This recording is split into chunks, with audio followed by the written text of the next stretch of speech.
Good morning, everyone. My name is Mr. Aguirre. Most of my students call me Mr. A, so you can call me Mr. A. I decided to do something different today, just we are in shelter in place here in Santa Clara County where I live and where I teach. And I thought I'm going to try to do something on YouTube to share some stories that I like and some that I looked up that were recommended read alouds for middle school age students. I teach middle school. And I started a March Madness book bracket, as you can see here, with my own middle school students. Unfortunately, since school got canceled for the next few weeks, we were not able to finish it. So what I would like to do is read some of those stories on YouTube here and let you guys vote on what the winners would be. Since March Madness is not really going to happen, which I'm really bummed out. I'm a huge sports fan. I was really looking forward to March Madness. I love doing that every year and following the college players, and college basketball is one of my most favorite things to watch. It's exciting. It's real reality TV, in my opinion, and that's just why I love sports so much. So in lieu of the real March Madness, I stole this idea from someone. This was not my idea. My wife shared a picture of this bracket that somebody else had made, and I thought, I'm going to do that in my classroom. This is a great idea. And my students were really into it. We read about 4 or 5 of the books, and actually I think we read 6 books. And so 3 books advanced to the next round. So it's kind of like the Sweet 16 of books. So I can show you a little bit closer of what the bracket actually looks like. Sorry, you guys are backwards here. Let me see if I can flip you around. Well, I don't think it will. So unfortunately, since I'm on the selfie mode of my camera, it's backwards. But as you can see, I have 8 books on that side, 8 books on that side. My son helped me do the bracket, so those are his 2 basketballs that he drew yesterday. And he had to help decorate the poster, which was great. I'm glad that he was excited about it. He's a kindergartner learning how to read, so he has been loving that part of learning how to read books. And so he's going to be kind of our tiebreaker. In the comments, you guys vote on which book you liked better. Today we're going to do The Name Jar is the first book we're going to read, which was one of my favorite books to read in elementary when I was an elementary school teacher. The other book that I'm going to read was my mentor when I was a starting elementary school teacher, and I teach special education. So in the SDC, one of my mentors, her name was Miss Mink. Miss Mink, if you're watching, you were awesome. She always read this book to my class every year, and A Bad Case of Stripes is always one of the students' favorites. So I thought that I would start off with 2 of my elementary favorites, books that I've read multiple times, and that the students always seem to enjoy, and always kind of sparked good discussion and things like that. So those are the first 2 we're starting with. They are actually up here on the bracket, right up there. So I guess you could say they're the 1 seed and the 8 seed facing off against each other. So at the end of the video, please go ahead and like, share. This YouTube channel thing's all brand new to me. I've never really done YouTube videos before. I've put a couple of on there, but nothing like this. So this is kind of a new experience for me. I hope you guys enjoy it. So if you do, please subscribe, hit the like button, and leave the comments. Comment on which book you like best, maybe which books you would like to see me do in the future, because if this is successful and something that people like, then maybe it's something I'll continue to do. So anyway, let's get into it. The Name Jar is our first book. This book was written by Yang Suk Choi. Again, you'll see some of my books are I try to choose books that had a little bit of cultural diversity in them, because I think that's important in my classroom as well. So The Name Jar.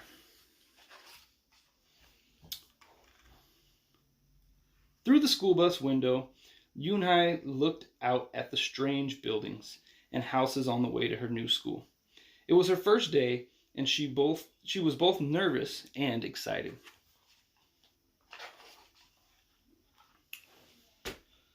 She fingered the little block of wood in her pocket and remembered leaving her grandmother at the airport in Korea. Her grandmother had wiped away Yoonhye's tears and handed her an ink pad and a small red satin pouch. "Your name is inside," she had said. "My name?" Yoonhye had wondered.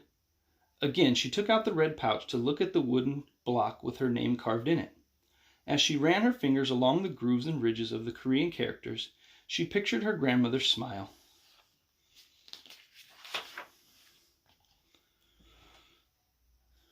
"Is that thing for show and tell?"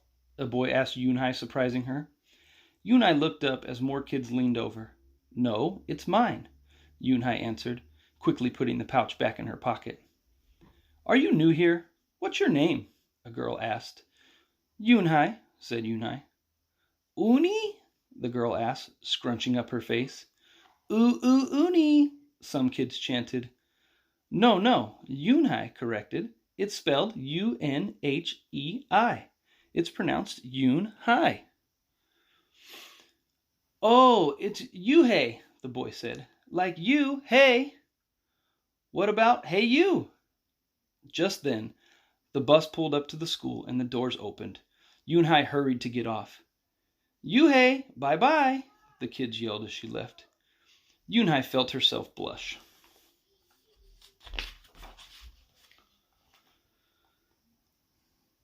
Yunhai stood in the doorway of her new noisy classroom. She was relieved that the kids on the bus had gone to other rooms, but her face still felt red. Aren't you going in? Asked a curly-haired boy with lots of dots on his face. You're the new girl, right? He asked cheerfully. Yunhai nodded, and before she could walk away, the boy took her hand and pulled her through the door. Here's the new girl, he announced, so loudly that the teacher, Mr. Kokotus, almost dropped his glasses. Mr. Kokotus thanked him and greeted Yunhai. Please welcome our newest student, he said to the class. She and her family just arrived from Korea last week. Yunhai smiled broadly and tried not to show her nervousness. What's your name? Someone shouted. Yunhai pictured the kids on the bus. I haven't picked one yet, she told the class, but I'll let you know by next week. As Mr. Kokotus showed her to her desk, she felt many round, curious eyes on her. Why doesn't she have a name? She heard someone whisper. Maybe she robbed a bank in Korea and needs a new identity, a boy replied.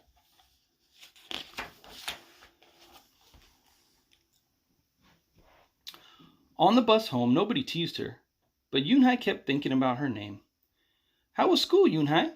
Her mother asked when she walked in. Did you understand the teacher? Yunhai simply nodded. She unpacked her school bag and set the red pouch by a photograph of her grandma. I'm glad you are learning English well, her mother said. You must study hard, behave nicely, and get good grades to show that you are a good Korean. I will, replied Yunhai. But I think I would like my own American name, she said quickly. Her mother looked up with surprise. Why? Yunhai is a beautiful name. Your grandma and I went to a name master for it. But it's so hard to pronounce, Yunhai complained. I don't want to be different from all the American kids. You are different, Yunhai, her mother said. That's a good thing. Yunhai just wrinkled her nose.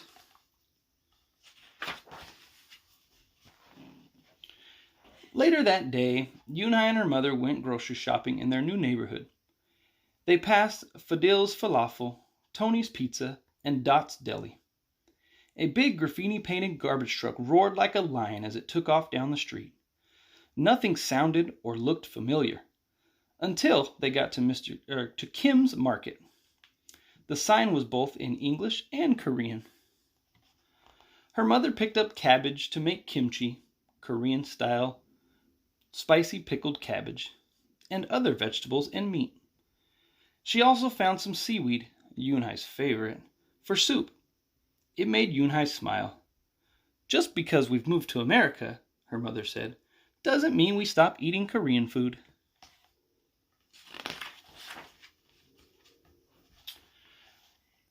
At the checkout counter, a friendly man smiled at Yunhai. Helping your mother with the shopping? He asked. Yunhai nodded. I'm Mr. Kim, he said. And what's your name? Yunhai, she answered. Ah, what a beautiful name, he said. Doesn't it mean grace? Yunhai nodded again. My mother and grandmother went to a name master for it, she told him. A graceful name for a graceful girl, Mr. Kim said as he put the groceries into the bags. Welcome to the neighborhood, Yunhai. That evening, Yunhai stood in front of the bathroom mirror. My name is Amanda, she said cheerfully. Then she wrinkled her nose. Hi, my name is Laura. Maybe not. Her smile turned down. Nothing sounded right. Nothing felt right. I don't think American kids will like me, she worried as she began to brush her teeth. Hi, my name is Shuzi, she said to the mirror with her mouth full of toothpaste.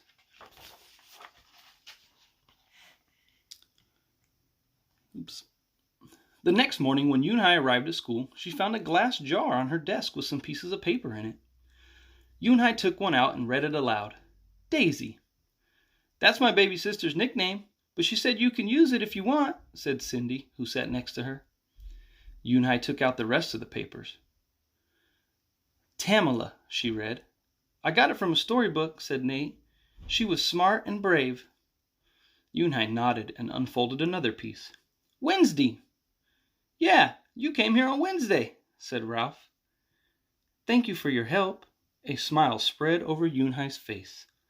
Ralph quickly said, We'll put more names in. You can pick whatever you like. Or pick them all, and you'll have the longest name in history.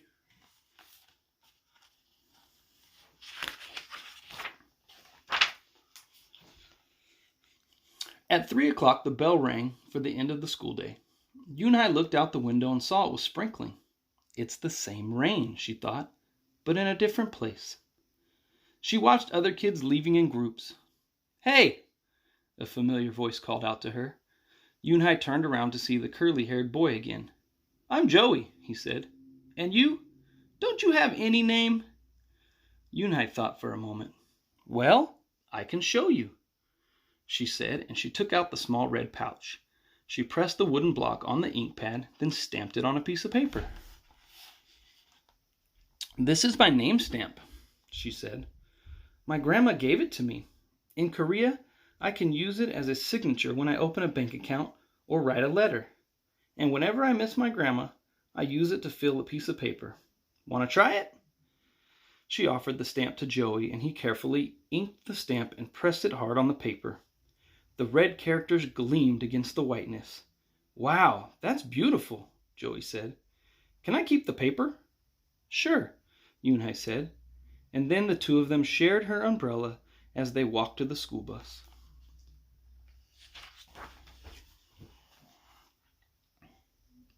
Every day the jar got fuller with more names, and Yunhai read them all.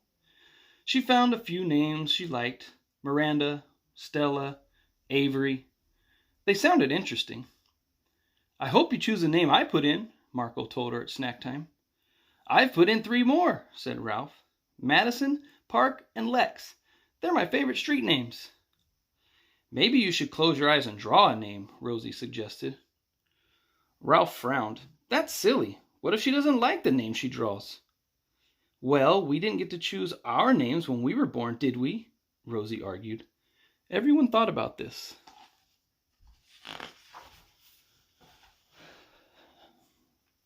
When Yunhai got home from school that day, her little brother ran to give her a letter. It was from her grandma. She opened it quickly. It said, To my Yunhai, I hope you are enjoying your new school and new friends. Be sure to help your mother and your little brother. Here the moon is up, but there the sun is up. No matter how far apart we are, and no matter how different America is from Korea, you'll always be my Yunhai, your grandma forever. Yunhai took out the wooden stamp and filled the paper with it. She thought for a long time in front of the bathroom mirror.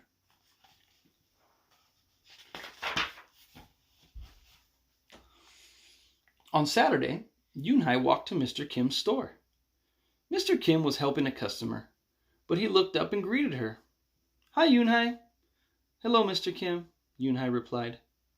She felt as if she was back in her old neighborhood in Korea. Hey, said the customer, turning around. It was Joey. Your name is Uni? He asked with his eyes open wide.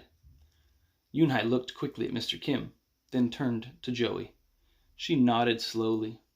Yes, it's pronounced Yunhai. And it means grace, Mr. Kim added. Yunhai? Joey said slowly, and this time perfectly. It made Yunhai smile. I'll have it ready for you tomorrow, said Mr. Kim to Joey. Thank you, Mr. Kim. See you Monday, Yunhai, Joey said to her. He left before she could ask him why he was at the store.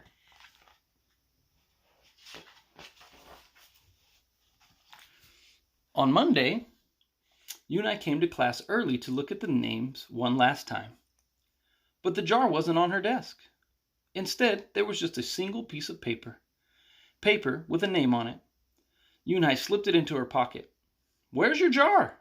Ralph asked as soon as he saw it was gone. "I don't know," Yunhai said. "It wasn't on Mr. Kokoto's desk or on any other desk, and it wasn't on the counters or any of the shelves." As the other kids arrived, they helped look. Soon Mr. Kokotos came in and Ralph shouted at him, "The name jar's gone! The jar with all the names in it!" "Gone?" Mr. Kokotos replied with a look of concern. He asked, "Yunhai, did you get a chance to read all the names?" Yunhai nodded. She took a breath. "I'm ready to introduce myself," she said.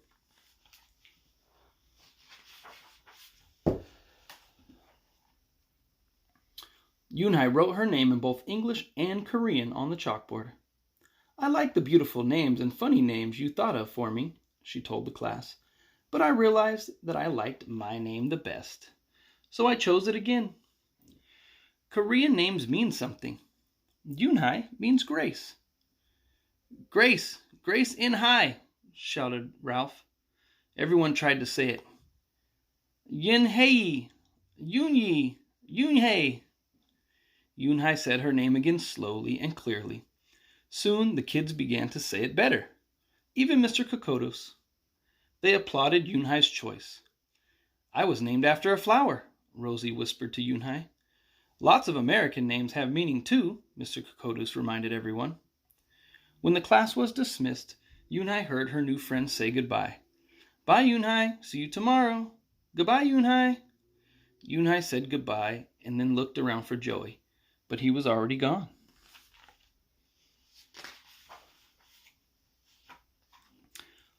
"Yunhai, Yunhai, come downstairs," Mother called up to her.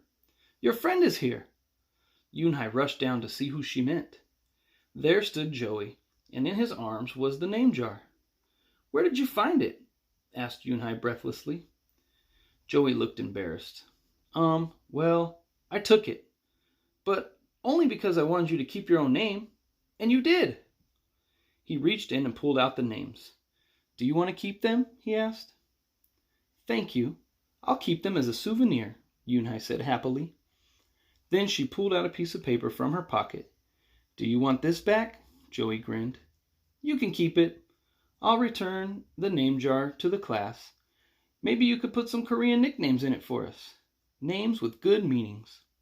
"I could do that," agreed Yunhai. "I've already got a Korean nickname," Joey said. "Mr. Kim helped me choose it."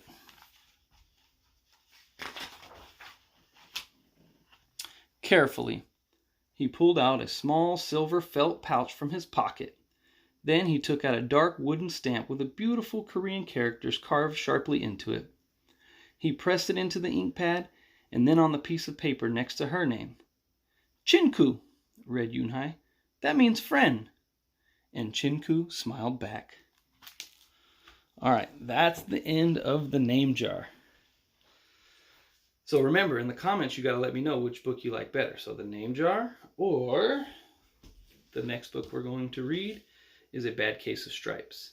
This book's a little bit shorter, so bear with me. Like I said, it's my first time doing something like this, so I do enjoy both these books, so it would really be hard to choose between the two.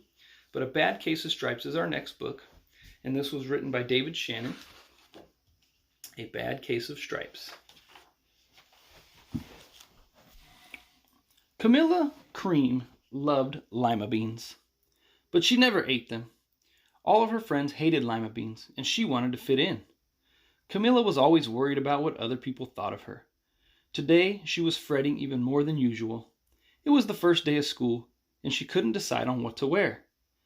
There were so many people to impress. She tried on 42 outfits, but none seemed quite right. She put on a pretty red dress and looked in the mirror. Then she screamed.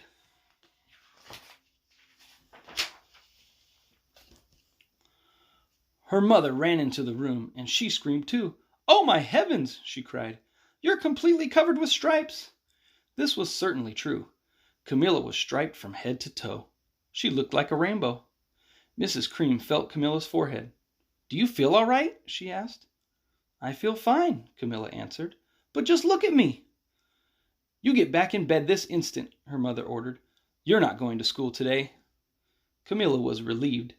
She didn't want to miss the first day of school, but she was afraid of what the other kids would say, and she had no idea what to wear with those crazy stripes.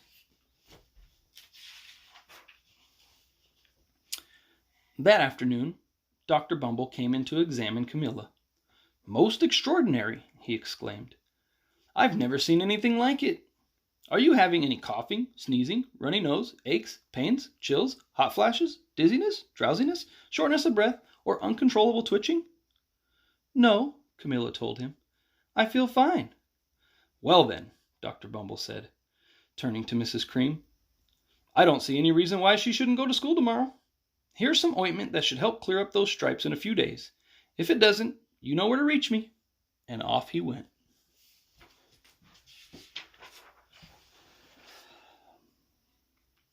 The next day was a disaster. Everyone at school laughed at Camilla. They called her Camilla Crayon and Night of the Living Lollipop. She tried her best to act as if everything were normal, but when the class said the Pledge of Allegiance, her stripes turned red, white, and blue, and she broke out in stars.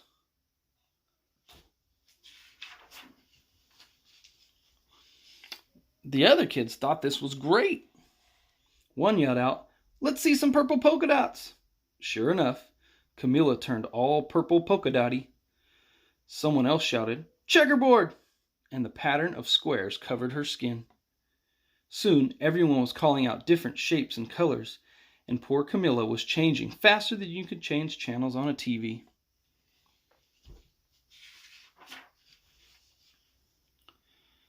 That night, Mr. Harms, the school principal, called. "I'm sorry, Mrs. Cream," he said. "I'm going to have to ask you to keep Camilla home from school. She's just too much of a distraction. And I've been getting calls from other parents. They're afraid those stripes may be contagious." Camilla was so embarrassed. She couldn't believe that 2 days ago everyone liked her. Now nobody wanted to be in the same room with her. Her father tried to make her feel better. "Is there anything I can get you, sweetheart?" he asked. "No, thank you," sighed Camilla. What she really wanted was a nice plate of lima beans, but she had been laughed at enough for one day.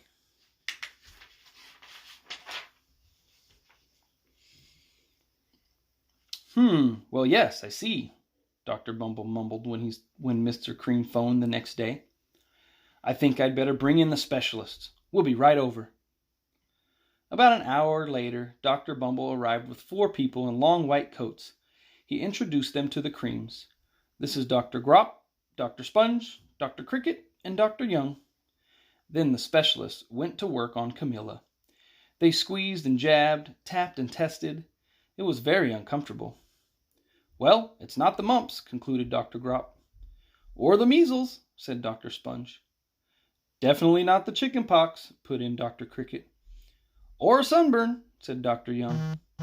"Try these," said the specialist. They each handed her a bottle filled with different colored pills. "Take one of each before bed," said Dr. Grop.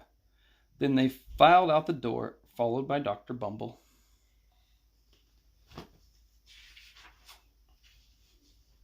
That night, Camilla took her medicine. It was awful. When she woke up the next morning, she did feel different. But when she got dressed, her clothes didn't fit right.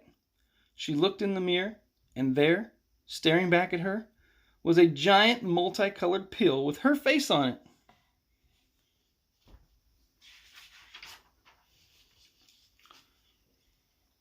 Dr. Bumble rushed over as soon as Mrs. Cream called. But this time, instead of the specialists, he brought the experts. Dr. Gourd and Dr. Mellon were the finest scientific minds in the land. Once again, Camilla was poked and prodded, looked at and listened to. The experts wrote down lots of numbers. Then they huddled together and whispered. Dr. Gourd finally spoke.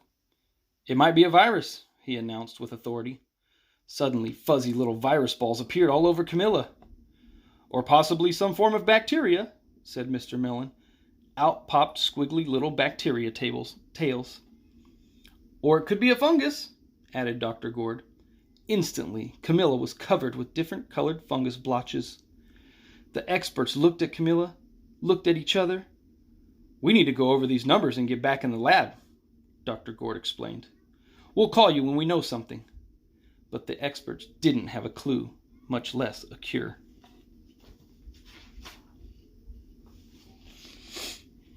By now, the TV news had found out about Camilla. Reporters from every channel were outside her house, telling the story of the bizarre case of the incredible changing kid. Soon, a huge crowd was camped out on the front lawn.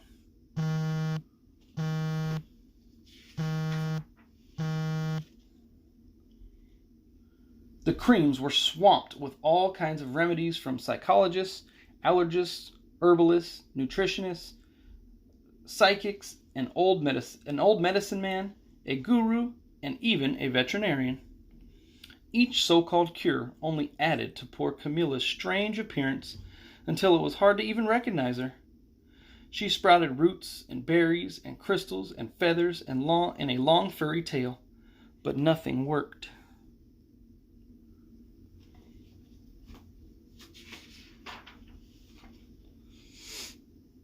One day, a woman who called herself an environmental therapist claimed she could cure Camilla.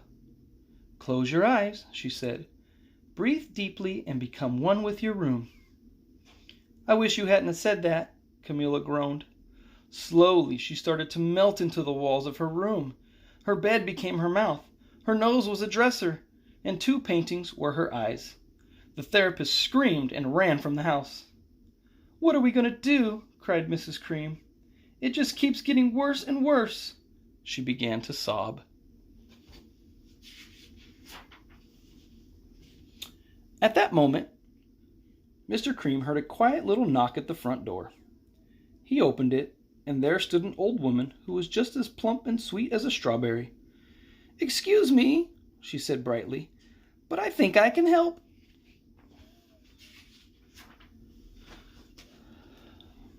She went into Camilla's room and looked around. "My goodness," she said with a shake of her head.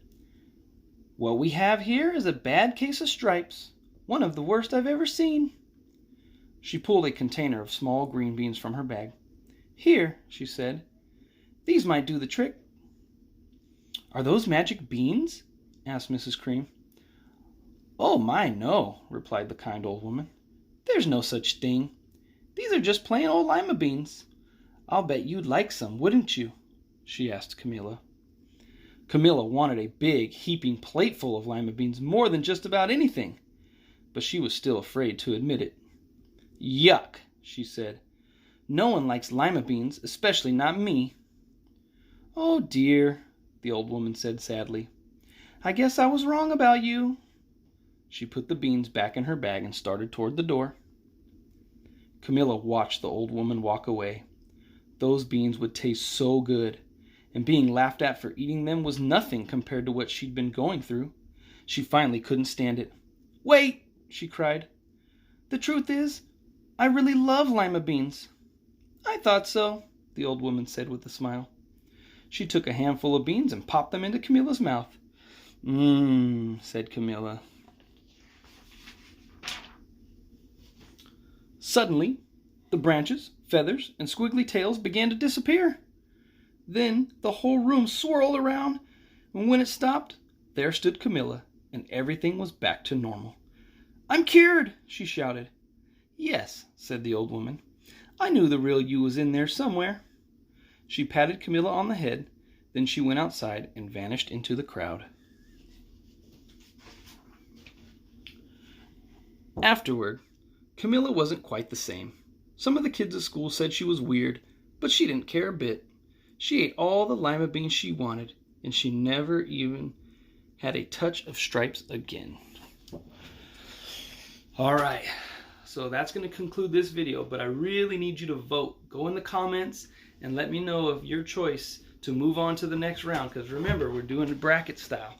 So up there is, on the very top, is the name jar and A Bad Case of Stripes. So whichever book gets the most votes will move on to the next round.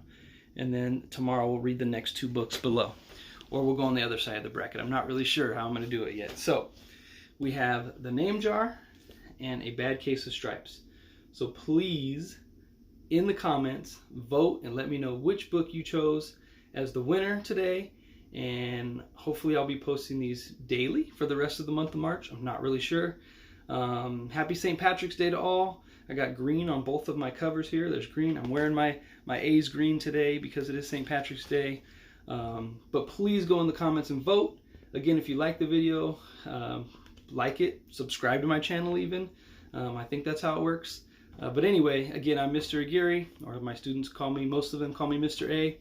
And please comment what the winner is. If we have a tie, then I will let my son choose, my oldest son choose what his favorite one is, and he will be our tiebreaker. So have a great day, everyone. Stay safe, and join us in our next video. Thank you so much. Bye-bye.